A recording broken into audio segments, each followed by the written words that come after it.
You know what? Fuck that shit. I'm about to play it anyways. But yo, shout out to King Moves. He made this video a couple years back. I'm gonna tag him in this video, so y'all can go give him a follow and everything. But when I say America has the oldest everything, I mean America has the oldest everything. You feel me? And it's still a lot of stuff that's not even included in this video that we can, dive in deep on. But yeah, this shit too easy. I have another discussion, about this book right here, Civilization of the Ancient Egyptians by Katanga A. Bongo. All right. Now, this man, Katanga Bongo, was born in West Africa, but he lives here in the United States. He's done research about South America and its influence on Africa. And basically, I'm going to show you today how civilizations move along. All right. Let me start by reading this page out of his book. All right. Another often overlooked piece of evidence in the study of human civilizations is the agricultural similarity between South America and Africa. At the time that South Americans first got to Africa, the Africans did not know anything about cultivation. It was the South American Indians who introduced the idea of cultivation to Africa. The biggest change that the South Americans brought to Africa was the change in agricultural, from foraging to cultivation. Not only did the South Americans introduce cultivation to Africa, but they also introduced a wide variety of crops to Africa. The land in North Africa at the time had amazing agricultural potential, but it was lacking was a variety of agricultural crops. The wide variety of crops that the South Americans introduced to Egypt was one of the principal factors that led to the rapid rise in the prominence of ancient Egypt. Today, more than 90% of the crop varieties that exist in Africa are South American Indian crops. All of the root crops that are grown in Africa today are South American crops. Nearly all vegetable varieties that are cultivated in Africa today originated in South America. Most of African traditional dishes originated in South America. Among the crops that the South Americans introduced to Africa are pepper, cola nut, corn, millet, yam, sweet potato, cocoa yam, pumpkin, squash, gourd, black-eyed peas, peanuts, okra, pineapple, cocoa, plantain, banana, and tobacco, palm nut, coconut, ginger, garlic, sugarcane, tomato, onion, and cotton. Gourds were used to make eating and drinking vessels. Tobacco was used only for smoking. The South Americans also introduced goat, hen, guinea hen, and dog to Africa. Today, 7,000 years later, there is still a large overlap between indigenous South American agriculture and African agriculture. So, I know people are automatically going to get in their feelings, but this man was from Africa, and I'm pretty sure he wouldn't have went out of his way to disparage Africa, okay? The man did the research, and the truth is, like I've said multiple times, everything in America is older than Africa, civilizations included. All right? Now, I know, again, this might sound a little off to some people because we've always been taught everything came from Africa. This is not true. In fact, we have all of the oldest evidence for everything being older here. And before this modern era where they teach us everything is older in Africa, back in the days, Thomas Jefferson himself agreed with this theory, okay?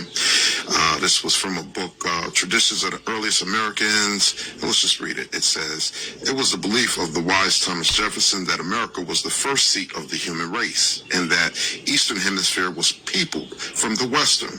A letter written by him to the President Styles of Yale College in 1786, while he represented the United States at the court of France, was published in the American Museum for November 1787, page 492.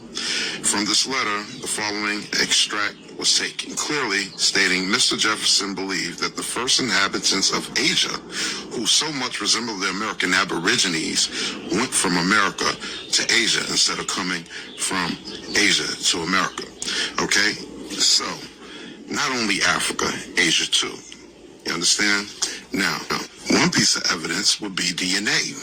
In 2013, Albert Perry from South Carolina in the United States turned out to have the oldest known bloodline. Okay, and they also went to Africa trying to find matching bloodlines, and the closest they found was in Cameroon, but they still weren't as old as Albert Perry's. They said that their most common ancestor was between 17 and 70,000 years apart. All right, so the bloodline is one.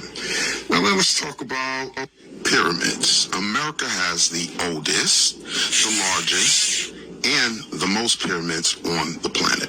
Okay, the oldest pyramids came from Brazil.